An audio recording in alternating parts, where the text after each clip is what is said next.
here's my design for, well, I guess final program for the calendar project. Here's all of the code and the functions. I've added assert statements as necessary, as well as handled any user errors. So we'll run through the first test case of January of 1753. That's correct. Now we'll run through the second test case. That's February of 1753. That calendar is correct.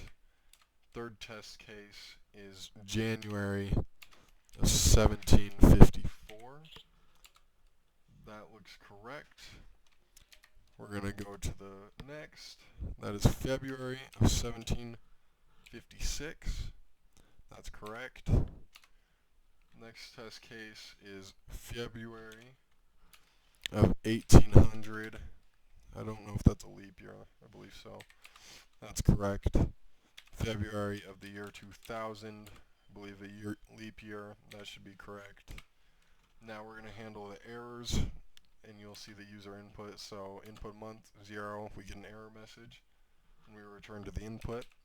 13, that is out of the range, so again we return to the input.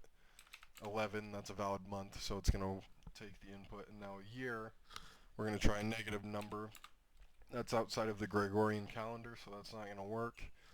We'll try 1752, the year before the Gregorian calendar, didn't work. Now we'll try 2019, which is a few years after, obviously. So that worked. So that is the program, and it works.